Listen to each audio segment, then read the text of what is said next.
मुख्यमंत्री लाडली बहीण योजनेसाठी अर्ज भरून महिना उलटला। काहींच्या खात्यामध्ये पैसे पडले सुद्धा, मात्र ते पैसे काढण्यासाठी महिलांनी बँकेत गर्दी केलेली आहे। आपण बघू शकतो की बुलढाणा शहरातील ही स्टेट बँक ऑफ इंडिया आहे। सकाळी 10 वाजल्यापासून महिला या ठिकाणी रांगेमध्ये उभ्या आहेत। काही पैसे काढण्यासाठी या ठिकाणी उभ्या आहेत, तर काहींचं ई-केवायसी या ठिकाणी बाकी आहे। सकाळी 10 वाजल्यापासून या महिला या स्टेट बँक ऑफ इंडियाच्या या कार्यालयासमोर या ठिकाणी उभ्या आहेत। सगळा काम धंदा सोडून त्या या महिला या ठिकाणी उभ्या आहेत। अनेक अडचणी आहेत। बँकेवाले काही महिलांना आतमध्ये घेतात, त्यांचं काम करतात, परत गेट लावलं जातं आणि परत काही महिलांना आतमध्ये सोडतात आणि परत महिलांचं काम करून त्यांना बाहेर सोडलं जातं। या महिला सकाळपासून या ठिकाणी आलेल्या आहेत। कुठलीही मजुरी नाहीये आणि सर्व काम धंदा सोडून या महिला या लाईन मध्ये सकाळपासून या ठिकाणी।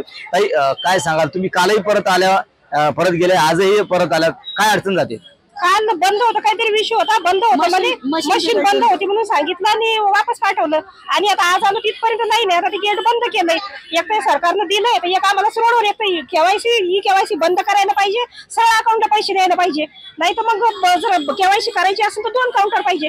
एकच काउंटर आहे आमचा, तिथपर्यंत नंबर येतो आणि बंदचं बोर्ड लावतात, तिथून आम्हाला वापस जा, परत उद्या इथून नवीन लावा।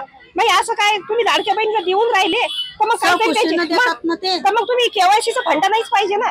मग काय अडचण काय झाली तुम्हाला? आता मी काल पण येऊन गेले आणि सकाळी पण आले, परत वापस गेले। सकाळी मला चक्रा येत होत्या, कारण जेवण नाही वगैरे नाही, चहा पण नाही पिऊन आले, परत वापस गेले आणि आता परत आले। तर आता तिथपासून त्या झाडापासून लाईन लावलेली होती सकाळी, तर हे बंदच। कोणत्या कामासाठी आलाय?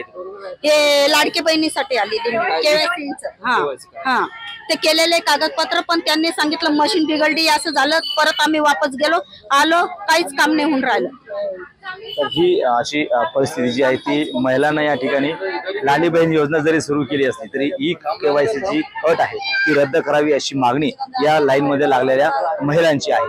कॅमेरामन निलेश देशमुखसह गणेश सोळंकी, TV9 मराठी, बुलढाणा।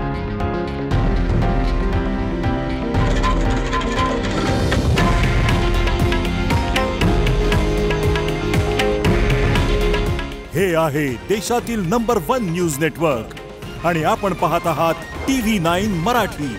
काळजी तुमची, हित महाराष्ट्राचं।